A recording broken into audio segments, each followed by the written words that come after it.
Bismillahirrahmanirrahim. Dear students, open the text at page 16, page number 16.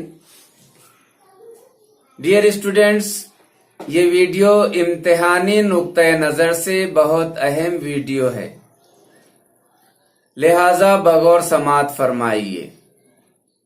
सबक का बगौर मुताला कीजिए और दी हुई सरगर्मियां मुकम्मल कीजिए। नंबर 1, बाबा को घर पर किसी की आमद का पता चल जाने की वजह बयान कीजिए। बाबा को किसी की आमद का किस वजह से पता चल गया, ये बयान कीजिए। बोलिए बेटा। माया बड़े ही चाव और एहतिमाम से मक्खन को कुएं के साफ पानी से कई बार धोकर जमा कर रही थी।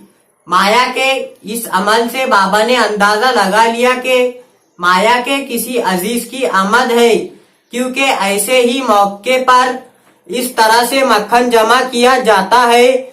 और फिर बाबा को याद भी आ गया कि 2 दिन के बाद माया का भाई माया को राखी बंधवाने के लिए आने वाला है। माया का जब भी कोई अजीज आने वाला होता था तो माया पत्थर के कूजे में मक्खन जमा करके उसे साफ पानी से बार बार धोकर जमा किया करती थी। इस मर्तबा भी जब माया पत्थर के कूजे में मक्खन जमा करके उसे बार बार कुएं के साफ पानी से बार बार धो रही थी, तो बाबा अंदाज लगा रहे थे कि कोई माया का कोई अजीज आने वाला है। उन्हें फौरन ये बात याद आ गई कि 2 दिन बाद राखी का त्योहार है, चुनांचे उसके भाई की आमद यकीनी उसका भाई आने वाला है। दूसरा सवाल, माया के मक्खन जमा करने का तरीका बयान कीजिए। माया किस तरीके से मक्खन जमा किया करती थी? माया के मक्खन जमा करने का तरीका बयान कीजिए। बोलिए बेटा। माया मक्खन को पत्थर के एक कूजे में रखा करती थी। छाछ की खटास को दूर करने के लिए वो कूजे में रखे हुए मक्खन को कुएं के साफ पानी से कई बार धोती थी। माया पत्थर के कूजे में मक्खन जमा किया करती थी और उसे कुएं के साफ पानी से बार बार धोया करती थी ताकि उसकी खटास दूर हो जाए, और इस तरह थोड़ा थोड़ा मक्खन माया जमा किया करती थी। बोलिए बेटा आप।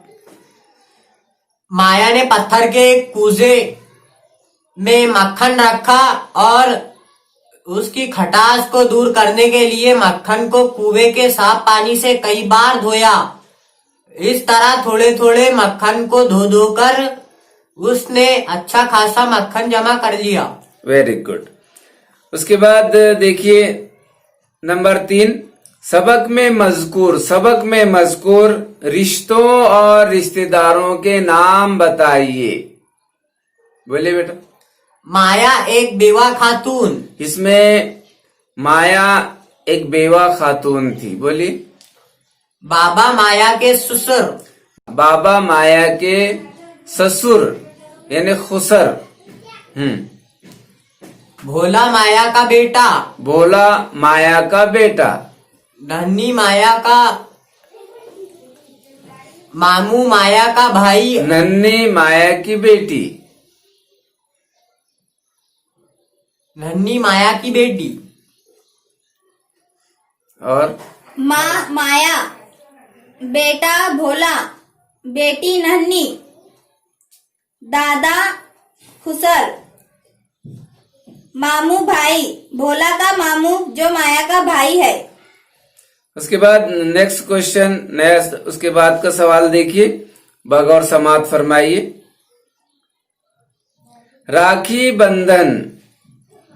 नंबर 5, नंबर 4 बाबा के, नंबर 4 माया के नंबर 4 माया के भाई के घर आने की वजह बयान कीजिए। माया का भाई माया का भाई उसके घर किस वजह से आने वाला था? बोलिए बेटा। माया का भाई राखी बंधवाने के लिए माया घर आया था। बोलिए बेटा। राखी का त्योहार था। इस त्योहार पर बहनें भाइयों के यहाँ जाकर उन्हें राखी बांधती है। चूँकि माया बेवा है और घर में बच्चों के अलावा उसके बूढ़े खुसर है, इसलिए वो अपने भाई के यहाँ जा नहीं पाती। इस वजह से माया का भाई अपनी बहन और भांजे से मिलने के लिए खुद ही आ जाया करता था और राखी बंधवा लिया करता था। उम्मूमन राखी के त्योहार पर, रक्षाबंधन पर बहनें भाइयों के घर जाती हैं और राखी बांधती हैं। चूंकि माया बेवा थी, उसके घर पर सिवाय उसके बुजुर्ग ससुर के कोई और न था। चुनांचे उसका भाई खुद ही माया के घर हर साल आ जाया करता था और इस तरह अपनी बहन से राखी बंधवा लिया करता था। नंबर 5, राखी बंधन पर भाई बहनों के दरमियान कौलो करार को बयान कीजिए, कलमबंद कीजिए। बोलिए बेटा। बहन के हाथों राखी बंधवाने के अमल में ये कौल व करार और यकीन मुज़मिर होता है कि बहन की हिफाजत की जिम्मेदारी उस भाई पर है और ये भाई जब तक जिंदा रहेगा अपनी बहन की हिफाजत की जिम्मेदारी को अपने कांधे पर लिए रहेगा। Very good. तुम बोलो बेटा। राखी के त्योहार पर बहन भाई को राखी बांधकर अपनी मोहब्बत का यकीन दिलाती है और भाई अपनी बहन को यकीन दिलाता है, यानी कॉल देता है कि जब तक उसका भाई जिंदा है उसकी हिफाजत की जिम्मेदारी अपने कंधों पर लेता है। Very good. नंबर 6, समाज माया को अच्छे कपड़े पहनने और हंसने मुस्कुराने से रोकता था। सबब बयान कीजिए। बोलिए बेटा। आप बुलंद आवाज से जवाब बोलिए। समाज माया को अच्छे कपड़े पहनने और हंसने मुस्कुराने से रोकता था क्योंकि वो बेवा थी और एक मखसूस समाज में एक बेवा को इसी तरह बेवगी की जिंदगी गुजारनी पड़ती है। बच्चों, जमाना बहुत बदल गया है, दुनिया बहुत बदल गई है, हालात बहुत बदल गए। आज का जमाना वैसा नहीं रहा।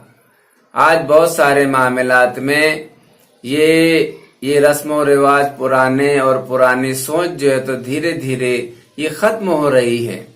आज ऐसा मुश्किल से देखने को मिलता है कि किसी बेवा पर इस तरह की किसी बेवा पर पाबंदियां आयद नजर नहीं आती है। बहुत मुश्किल से देखने को मिलता है। बोलिए बेटा, आप जवाब। हिंदू धर्म के मुताबिक बेवा को अच्छे कपड़े पहनने और हंसने मुस्कुराने की इजाजत नहीं है। वो खुशी की तकरीबात में शरीक नहीं हो सकती। चूँकि माया बेवा थी, इसलिए समाज उसे अच्छे कपड़े पहनने और हंसने मुस्कुराने से रोकता था। होना तो डियर स्टूडेंट्स, होना तो ये चाहिए कि समाज ने उसको सहारा देना चाहिए। हर तरह की उसको जो है तो हर तरह के प्रोग्राम में, हर तरह के मौके पर उसका अदब व एहतराम किया जाना चाहिए। उसकी हिम्मत हौसला अफजाई की जानी चाहिए, उसका हौसला बढ़ाना चाहिए, उसे हिम्मत देना चाहिए। और अगर उसे किसी चीज की मदद की जरूरत है तो मदद भी की जानी चाहिए। सवाल नंबर 7, भोला की समझ में न आने वाली बात बयान कीजिए। कौन सी बात भोला के समझ में नहीं आ रही थी? बोलिए बेटा। जब माया ने भोला से पूछा कि इसके मामू जी इसकी माँ के क्या होते हैं, तो भोला ने जवाब दिया कि मामू जी। बोलिए बेटा। भोला की समझ में ये बात नहीं आ रही थी कि एक ही शख्स किस तरह एक ही वक्त में किसी का भाई और किसी का मामू हो सकता है। वो तो यही समझता था कि उसके मामू जान उसके बाबा जी के भी मामू होते हैं। वाकई भोला था, उसके ये बात समझ में नहीं आ रही थी कि भोला के मामू उसके मामू है और माया के भाई है। एक ही वक्त में एक शख्स मामू और भाई कैसे हो सकते हैं, ये बात उसके समझ में नहीं आ रही थी। नंबर 8, सवाल नंबर 8 देखिए, बगौर समात फरमाइए। भोला के कभी बाबा का और कभी माता का भोला के कभी बाबा का और कभी माता का भोला होने की वजाहत कीजिए। किस तरह कभी बाबा का भोला बन जाता था और किस तरह कभी माता जी का भोला बन जाता था, बोलिए बेटा। जब भोला की कोई ख्वाहिश पूरी नहीं होती थी तो वो बाबा जी और माँ माया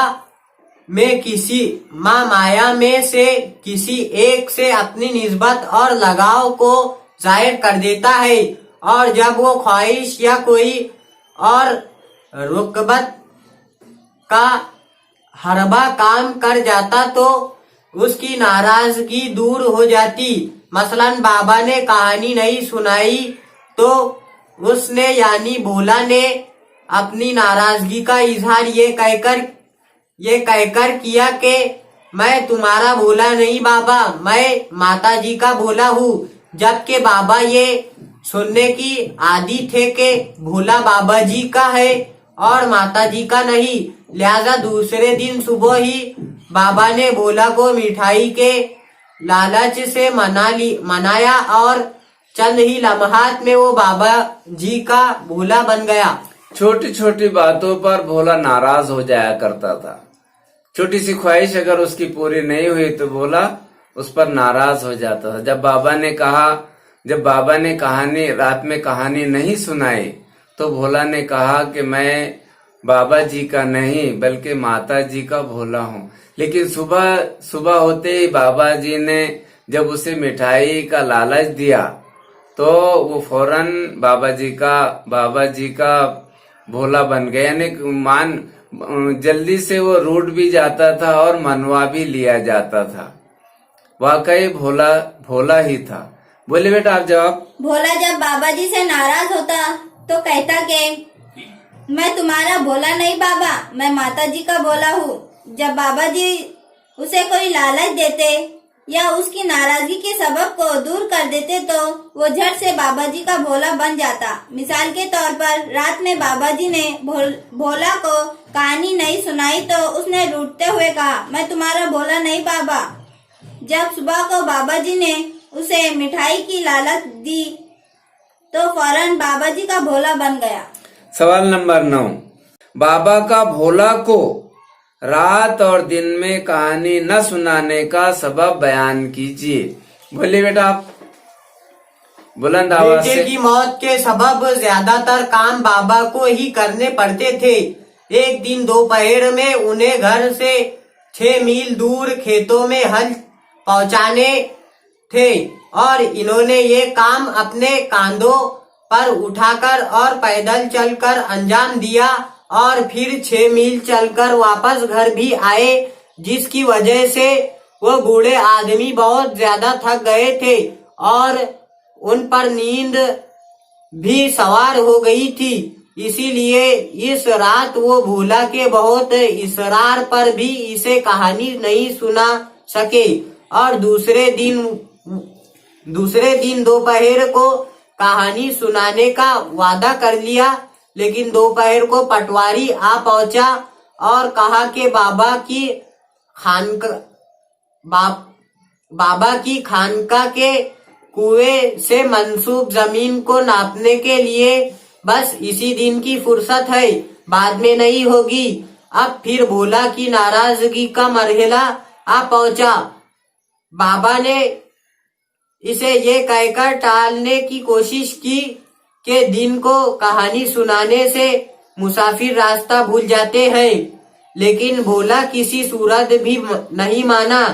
बिलाखिर इसे 7 शहजादों और 7 शहजादियों की एक कहानी ये कहकर सुनाई कि अब कोई मुसाफिर रास्ता खो बैठे तो इसके जिम्मेदार तुम होगे।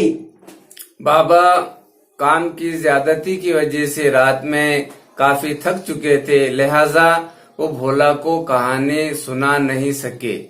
अब दिन में भी उनके पीछे अहम काम पटवारी से मुलाकात का आ गया था, लिहाजा दिन में भी वो कहानी मसरूफियत की वजह से कहानी सुना नहीं पा रहे थे, वक्त की कमी की वजह से। लेकिन भोला ने ज्यादा जिद किया, लिहाजा उन्होंने ये कहकर भोला को कहानी सुना दिया कि दिन में कहानी भोला को ये कहकर वो बात को टालना चाहते थे कि दिन को कहानी सुनाने से मुसाफिर रास्ता भूल जाते हैं, ये कहकर वो कहानी कहने को टालना चाहते थे। लेकिन भोला की जिद की वजह से उन्हें कहानी सुनाना ही पड़ी। तो कहानी सुनाने के बाद बाबा ने भोला से कहा, अब कोई मुसाफिर अगर रास्ता भूल जाए तो उसके जिम्मेदार तुम होगे। ये बात भोला के जहन पर, दिलो दिमाग पर नक्श कर गई। हाँ बोले बेटा, आप जवाब इस सवाल का। बाबा को दोपहर के वक्त घर से दूर खेत में हल पहुंचाने के लिए जाना पड़ा था। वो जिस्मानी तौर से काफी कमजोर थे। हल का बोझ लेकर उन्हें 6 मील जाना पड़ा और 6 मील वापस आना पड़ा। इस वजह से वो बहुत थक गए थे, इसलिए रात में बिस्तर पर लेटे ही ऊँघने लगे। भोला का कहानी सुनने का भी यही वक्त होता था। बाबा के लिए जागना मुश्किल हो रहा था, इसलिए उन्होंने मामूल के मुताबिक रात में कहानी नहीं सुनाई। दूसरे दिन दोपहर को कहानी सुनाने का वादा कर लिया। दूसरे दिन दोपहर को खाना खाने के बाद पलंग पर लेटकर बाबा कहानी सुनाने वाले थे। बाबा बस खाना खत्म कर रहे थे कि इसी वक्त पटवारी आन पहुंचा और उसने कहा कि खानका वाले कुएं पर बाबा की जो जमीन है उसे नापने के लिए उसे इसी दिन फुर्सत है, फिर नहीं। बाबा ने देखा कि अगर इस दिन पटवारी चला गया तो वो काम 1 महीने के लिए टल जाएगा। वो इस काम को टालना नहीं चाहते थे, इसलिए वो जमीन पर जाने के लिए तैयार हो गए। भोला को टालने के लिए कह दिया कि दिन को कहानी सुनाने से मुसाफिर रास्ता भूल जाते हैं। सवाल नंबर 10 सबक के पैगाम को मुख्तसरन अपने लफ्जों में बयान कीजिए। बोले बेटा बुलंद आवाज से। सबक बोला उर्दू के सफ़े अव्वल के अफसाने निगार राजेंद्र सिंह बेदी का तहरीर। डियर स्टूडेंट्स, राजेंद्र सिंह बेदी उर्दू के सफ़े अव्वल के अफसाना निगार हैं। उर्दू के अहम अफसाना निगारों में राजेंद्र सिंह बेदी का शुमार होता है। अब बोली। तहरीर करदा अफसाना है जिसमें इन्होंने मसाइब और मुश्किलात में हौसला न हारने का दर्स दिया है। इस अफसाने के जरिए राजेंद्र सिंह बेदी ने मुश्किल हालात में भी, मुसीबतों में भी हौसला न हारने का बड़े अच्छे अंदाज से दर्स दिया है।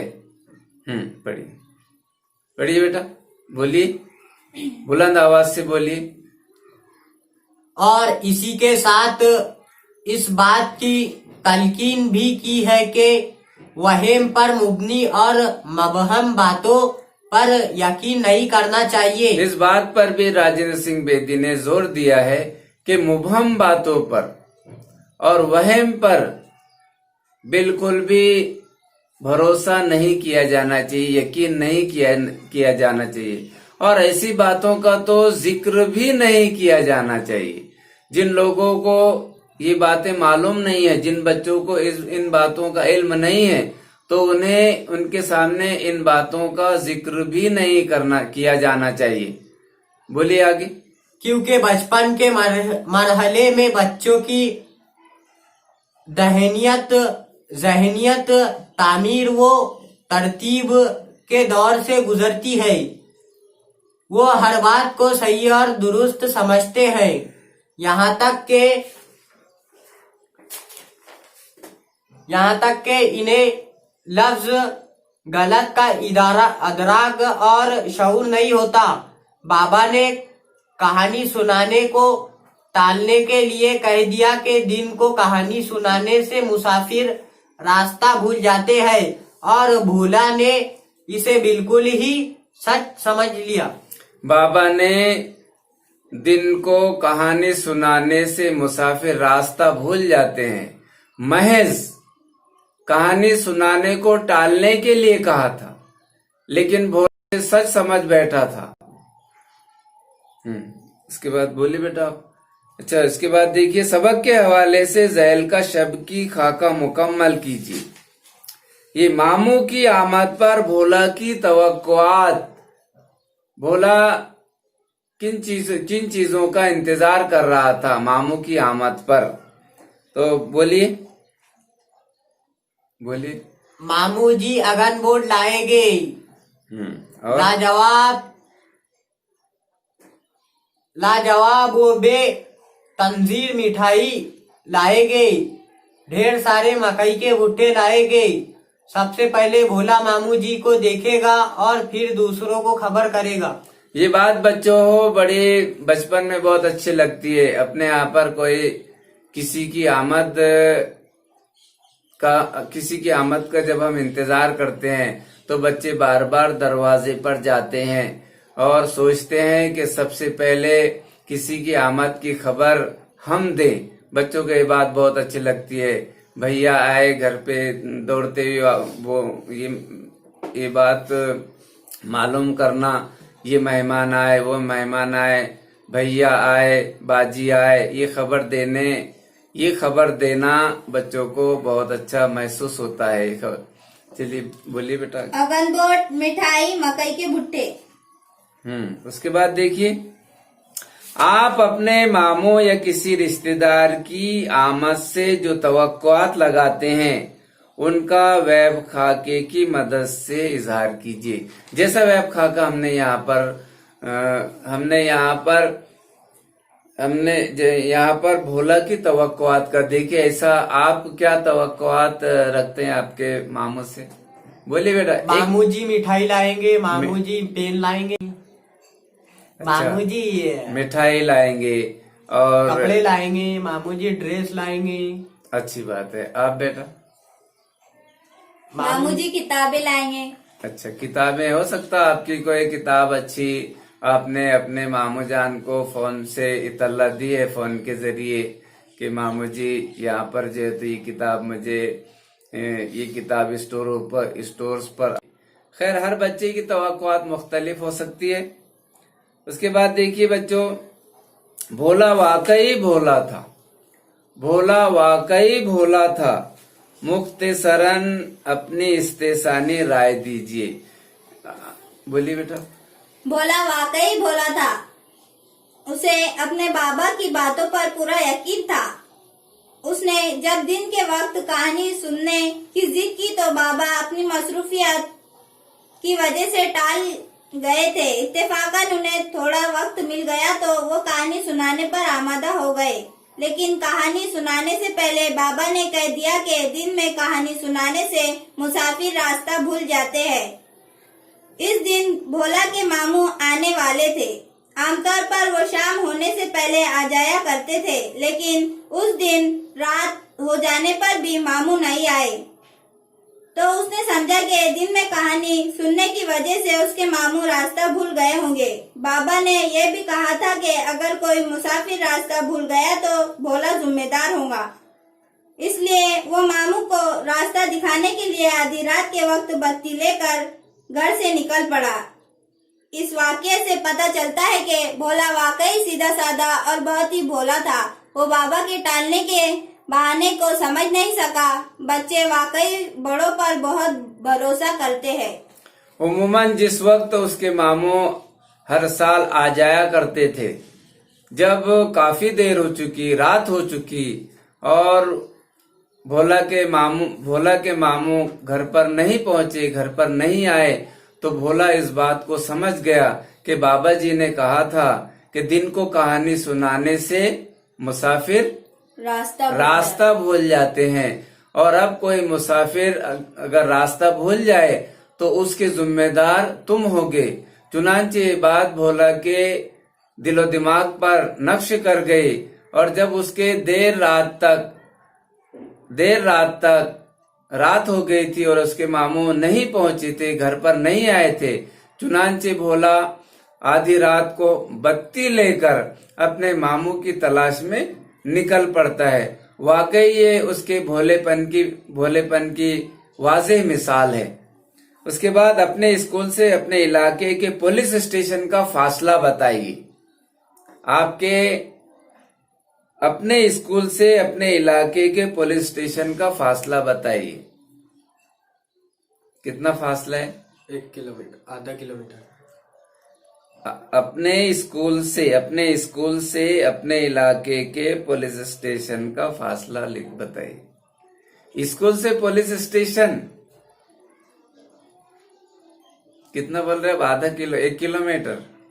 आप बेटा, आपका स्कूल पुलिस स्टेशन से फासला कितना है? बिल्कुल आपके पड़ोस में पुलिस स्टेशन है स्कूल के। जी हाँ।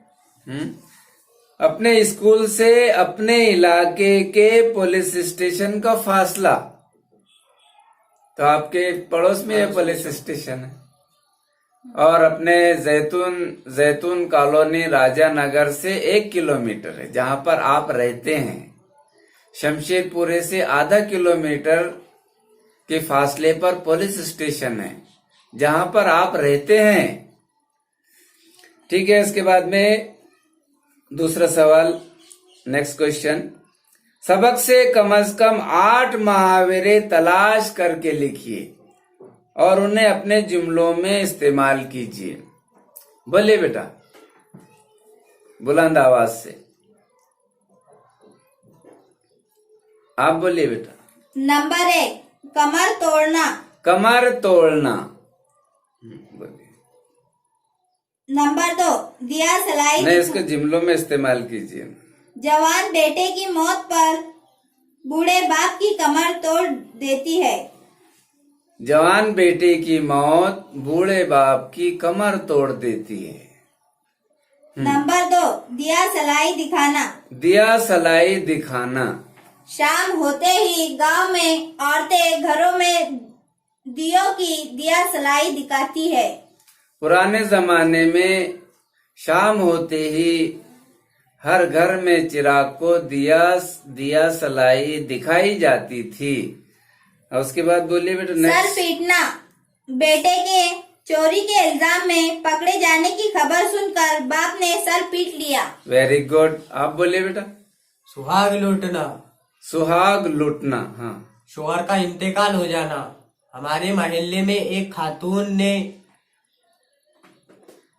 मेहनत व मुशक्कत करके अपने 6 बच्चों को पाला पोसा और बड़ा पढ़ा लिखा कर काबिल बनाया। हालांकि जवानी ही में उनका सुहाग लुट गया था। वेरी गुड, बहुत अच्छे।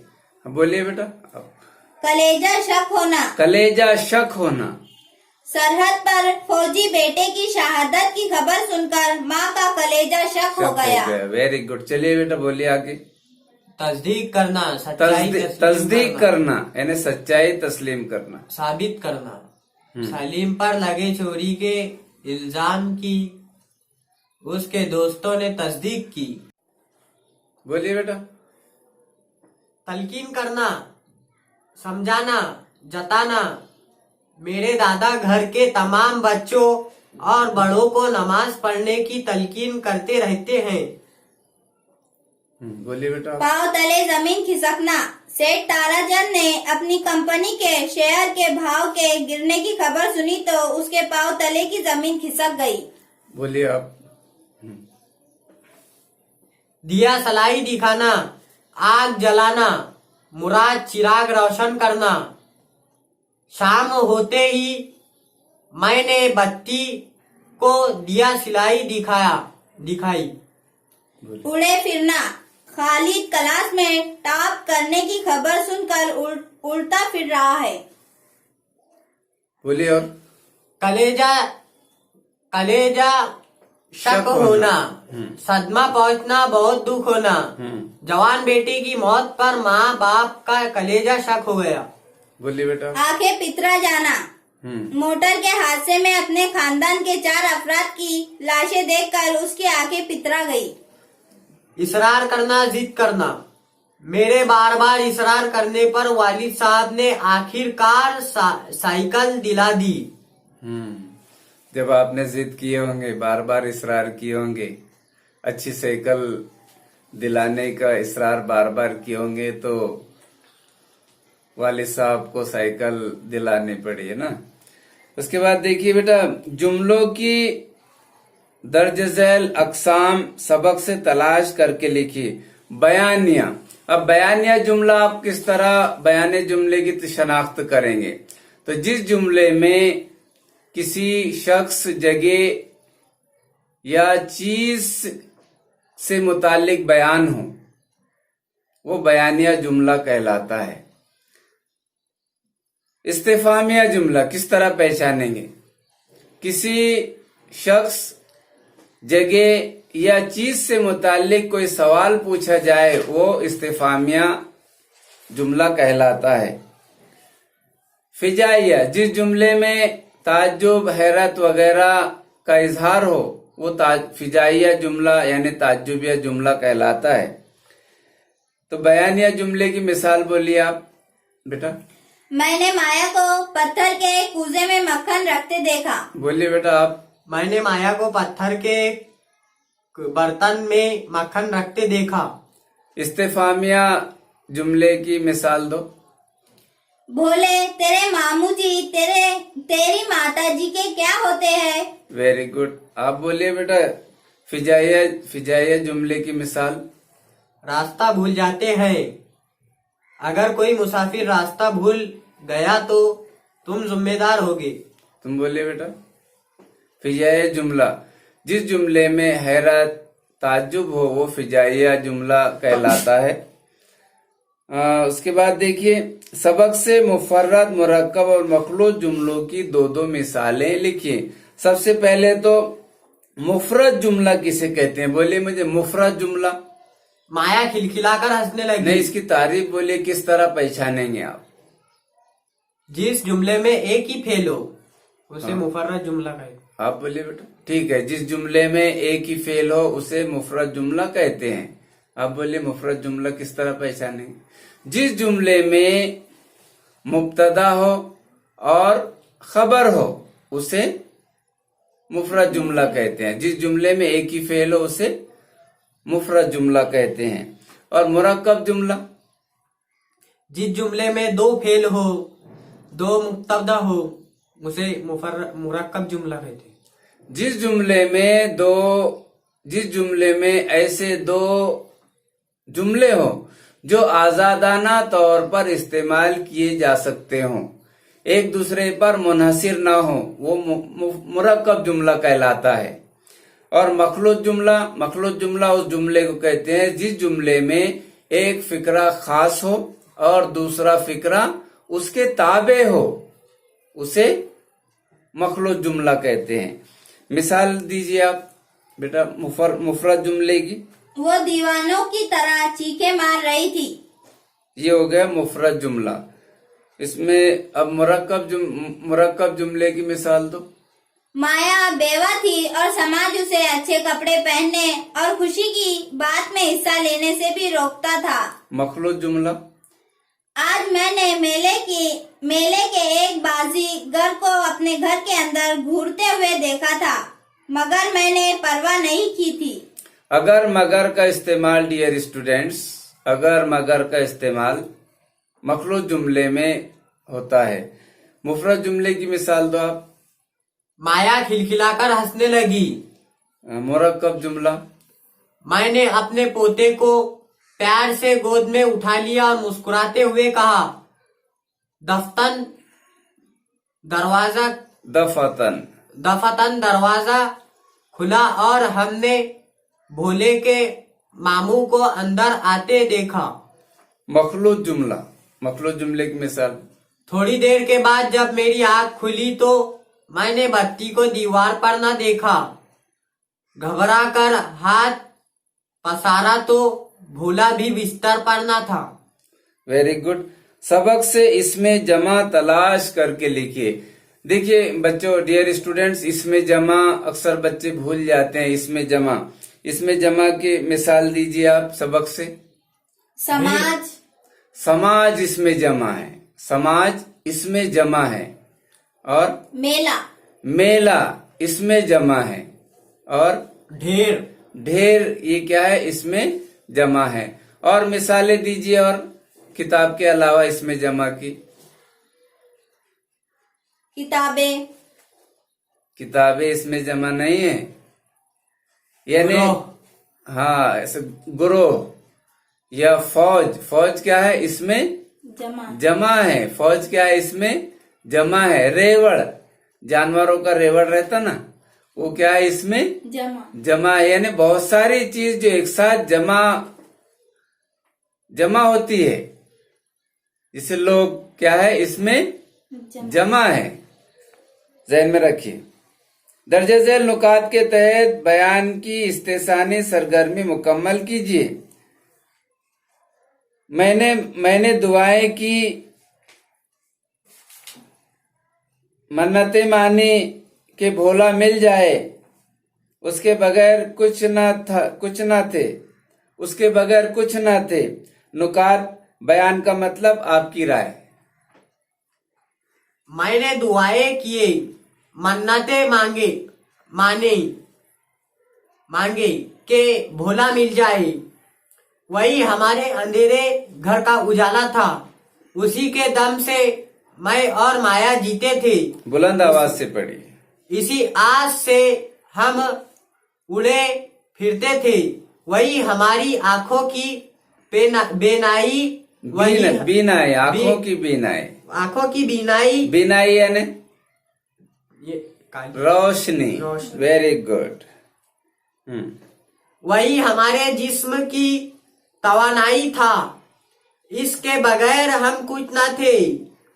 बयान का मतलब, बिस्तर पर भूले को ना पाकर बाबा और फिर माया और पड़ोस की औरतें बहुत परेशान हुए। खूब रोना पीटना मच गया। ये राय कायम कर ली गई कि भोला का अगवा कर लिया गया है। उसके बाद देखिए नंबर 2, बाबा जी ने आज दोपहर के वक्त मुझे कहानी सुनाई थी और कहा था कि दिन के वक्त तो तुम जिम्मेदार होगे। नुकात है इसके। बयान का सबब, भोला का भोलापन, आपका तासुर। बोले बेटा आप, तुम बोलिए, ऊंची आवाज से बोले। बयान का सबब, भोला के मामू को किसी काम की वजह से माया के गांव आने में देर हो गई। रात ज्यादा होने की वजह से अंधेरा भी बढ़ गया और वो रास्ता भूल बैठे। परसपुर से आने वाली सड़कों पर इन्हें एक रोशनी नजर आई और वो उसकी जानिब बढ़े तो भोला को बत्ती पकड़े हुए और कांटों में उलझा हुआ देखकर हैरानी के आलम में उससे माजरा पूछे तो भोला ने सारा माजरा बयान करते हुए ये अल्फाज कहे। भोला का भोलापन। बाबा जी ने ये कहकर कहानी सुनाई कि दिन को कहानी सुनाने से मुसाफिर रास्ता भूल जाते हैं, हालांकि उसमें किसी भी किस्म की कोई सच्चाई नहीं है। ये बात दादा जानते थे। मामू की आमद की खैर ने बाबा जी की इस बेअसल बात को भोला के दिल व दिमाग पर हकीकत का रूप इख्तियार कर लिया और बत्ती लेकर मुसाफिर मामू को रास्ता बताने निकल पड़ा। भोला सिर्फ नाम का भोला नहीं था, हकीकत में भी बड़ा भोला था। तासुर, बच्चों के सामने वह पर मुबहम बातें नहीं करना चाहिए। उससे उनके अकीदे, ख्याल व फिक्र पर मनफी असरात मुतरतिब होते हैं। समाज व माशरे में ऐसी बेपरकी बातों का हम आए दिन मुशाहिदा करते रहते हैं। मसलन काली बिल्ली का रास्ता काटना, घर से निकलते वक्त छींक का आना, दूध का गिर जाना, दाएं बाएं आंखों का फड़कना, उल्टे सीधे हाथों की हथेलियों में खुजली होना वगैरह। डियर स्टूडेंट्स, आज के ज़माने में ये बातें, फजूल बातें जो बच्चों को सुनाई जाती थी पुराने ज़माने में, वो आज बहुत बड़ी मुश्किल से देखने को मिलता है।